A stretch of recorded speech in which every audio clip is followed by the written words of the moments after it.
from the people. Sahara cover my seas.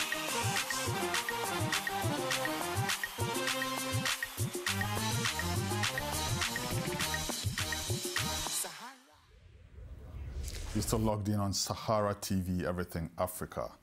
Yesterday, May 30th, 2014, leaders of the nations comprising the Economic Community of West African States, that's ECOWAS, were summoned by the chairman of the sub-regional bloc, President John Mahama, to his capital, Accra, for a one-day summit to discuss the security situation in the sub-region in the face of the Boko Haram insurgency in Nigeria and the upsurge of rebel activity in Mali. After the summit, President Mahama announced that the leaders have collectively and individually resolved to tackle the situation, the issue of terrorism, that is. Pundits have also hailed the Ghanaian president's initiative, but questions remain. How did we get to this point? Can the security situation be isolated from the economic situation in these countries? And why did ECOWAS and the AU wait for the West to respond before jumping into action? To help us find answers to these and other questions, we have invited Mr. Selorm Kofi Dake to join us. Mr. Dake is a fellow of the Center for Social Democracy in Ghana, a policy think tank. Thanks for making time with us, Selorm, and welcome to SaharaTV. Thank you very much, Kwesi, and my greetings to your wonderful listeners and viewers. Okay, so let me start by asking you this. The chairman of the ECOWAS, President John Mahama, has lived up to his responsibility. Do you reckon anything was really achieved at this summit at all? Essentially, the summit, the extraordinary summit, was to quickly dialogue and to see how to respond, what measures and strategies could be adopted to respond to the emerging threat of terrorism around the region.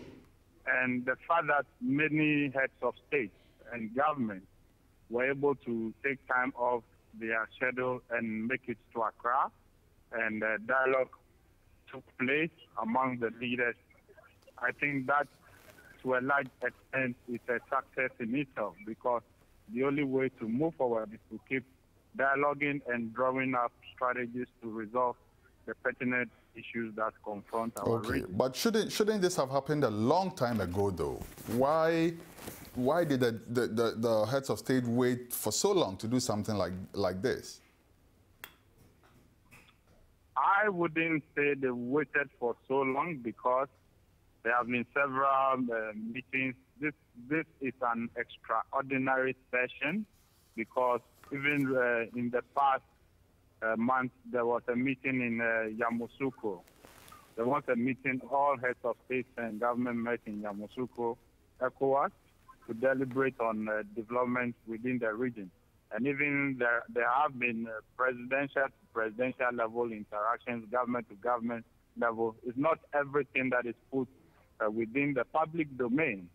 But as you noted, some of us would have wished that there would have been an earlier concerted regional approach and response to the emerging threat earlier on. But as it is, we are where we are, so it is never too late to do what is right. Okay.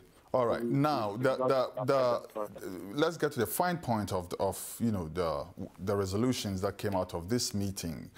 Basically, yeah. President John Mahama has ruled out a military intervention in the Nigerian crisis. That is, what else is left?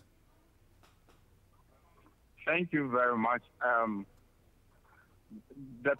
It wasn't a decision by President John Mahama of Ghana, who is the current ECOWAS chairman.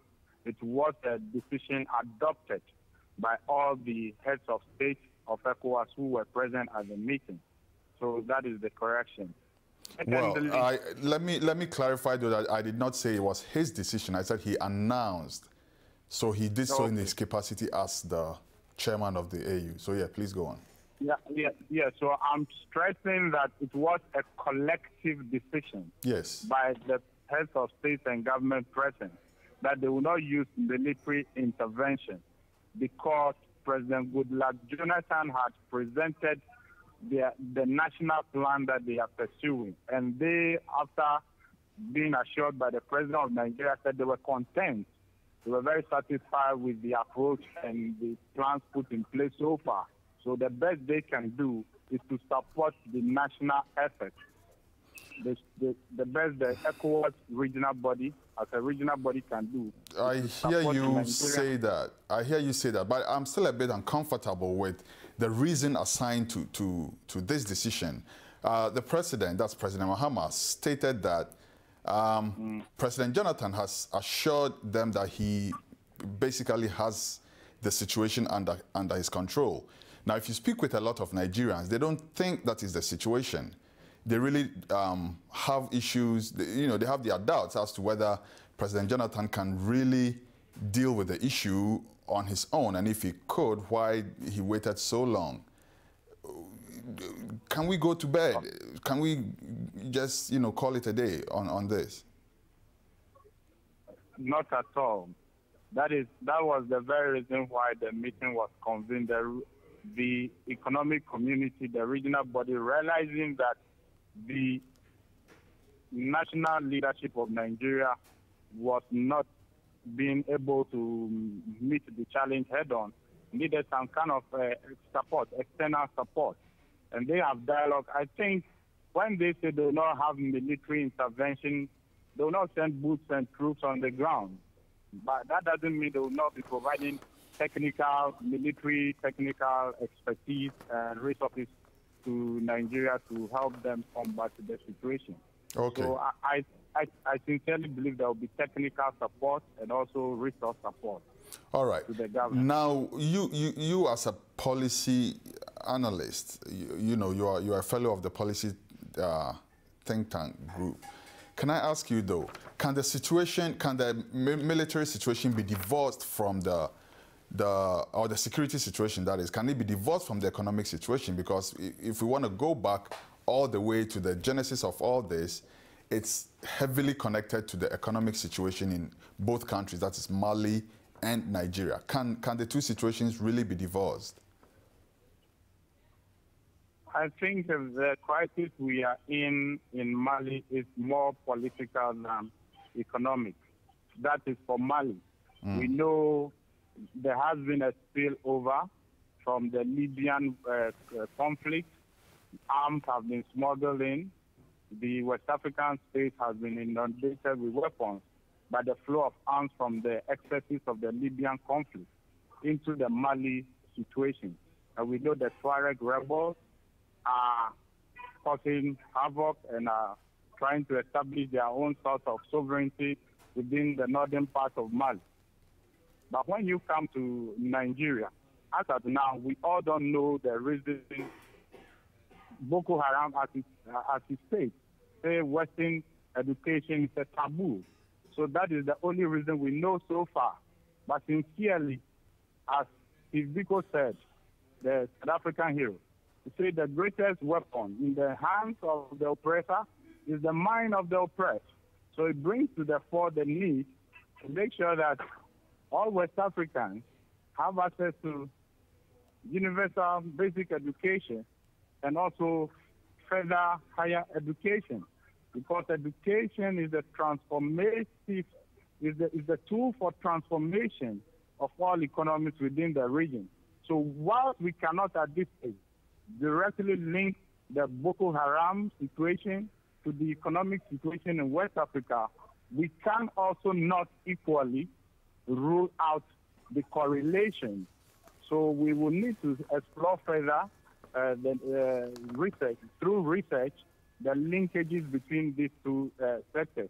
But as a policy think, we at the Center for Social Democracy believe strongly that wherever there is economic prosperity, wherever there is participatory development, that wherever there is equitable distribution of wealth and prosperity in all economies, and wherever institutions, proper institutions of governance exist, these pillars promote peace.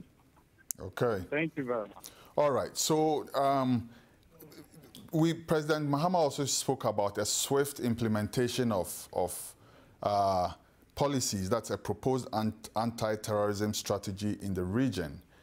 Did he give any details of what this is going to be? For instance, he mentioned earlier that there was going to be a rapid response force of some sort to deal with these things. Did he harp on that?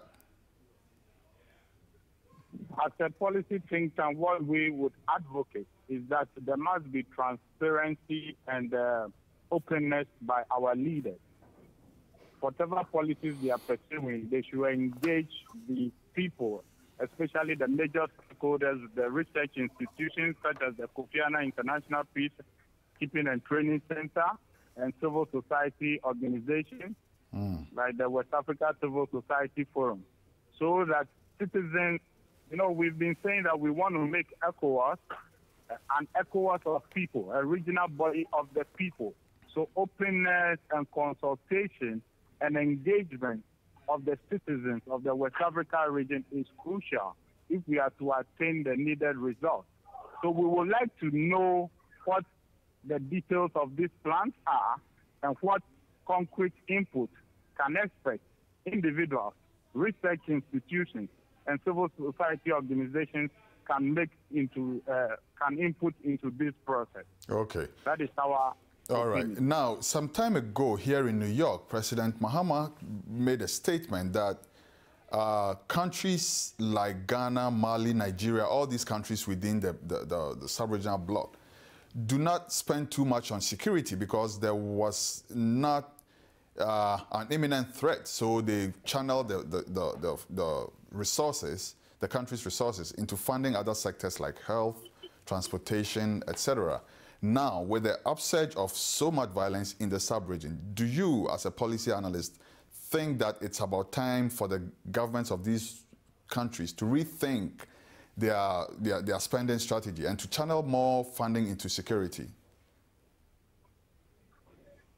Security is a very complex and very complicated issue.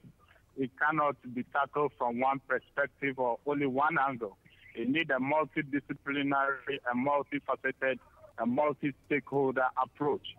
So whilst we are looking at the budget allocation to tackling security across the region, we will equally say that there must be a balance. And that balance must be struck between the budget allocation to the Ministries of Defense and regional peace and security efforts, especially ECOWAS interventions across the country, the countries in West Africa. For instance, I know that, for instance, the United Nations is highly still involved in maintaining peace and order in the post-conflict countries such as Liberia, although they've exited Sierra Leone. So there must be some sort of balance in the allocation of resources, but we must look at other initiatives. You know, there is a mass number of unemployed youth in West Africa, which to me is the greatest security threat at the moment. Now, that is what I meant when I said that there was a correlation between the economic and the security situations. Specific to Boko Haram? Well, I mean, generally, as a general issue. Exactly. I will agree with you to a large extent because there is a mass number of unemployed youth, not just in Ghana, across the entire West African region. In 2007, I participated in a high-level consultative meeting by UNIDO and ILO and the Mano River Union trying to see how they can scale up youth enterprise initiatives and youth skills training initiatives to upgrade the skills, the employability of the youth of the Mano River Union and all that. We need to go back and review such programs and see how we can concretely promote youth employment, because a productively engaged mind and hand cannot be too much vulnerable or susceptible to exploitation for violence. That's true. Now, okay, so let's now go to Mali. Let's go back to Mali for a second. One of the points that was also made, or that was made actually in the resolution, is that the Assembly is calling for a Truth and Reconciliation Commission of some sort in Mali. My immediate reaction, though, is that are the rebels signing on to such a policy at all? So far, I've not seen any or heard any commitment from the rebels. So that would be a difficult one. But from where I stand and from what we see as a policy think tank, it is important to initiate the effort. We cannot say because the rebels have so far not committed themselves. What about even the government? Are they truly interested in reconciling with the rebels? So it's a two-sided issue. So it is important, even though there exists no such commitment or agreement on so far, it is important that the government leads such an effort, because we must sincerely begin from somewhere in engaging each other and in leading the process. So I think it's a right call, although we must look at how practical it is to achieve this objective. In summation, what would you recommend as the best approach to deal with the Boko Haram situation? I would first of all say that Nigeria is not the first country in the world to encounter such a situation of terrorism. So they need to seek support from countries that have much experience and expertise in these areas. In that regard, I'm very happy that the United States of America and Britain and France are providing support in this regard, and have even sent in those to try and locate the missing girls and all that. It is very important that Nigeria opens its arms and draws support, especially technical intelligence gathering in particular, from international bodies and also experienced countries that have had similar challenges over the years. But Selorm, finally too, Dr. Kwame Nkrumah said upon the attainment of independence, of Ghana's independence, that the African is capable of handling his own affairs. Now, at this point, it looks as if the AU, the ECOWAS, and all these other bodies have actually not been able to contain Boko Haram, which is virtually a relatively really small group of insurgents, and we actually have to bring in the United States and France and all these things. And even then, we don't really know what is going on. Is the African really capable of handling every aspect of our independence or of our national life? Thank you very much. When the Osajifo Dr. Kwame Nkrumah made that statement, I am very sure that it meant that the African, when properly trained, when properly equipped, when properly educated, when properly skilled in whatever field of endeavor, will have the capacity and the expertise and the necessary tools to deal with all emergent challenges that may confront the person as an individual, his community, and even his nation.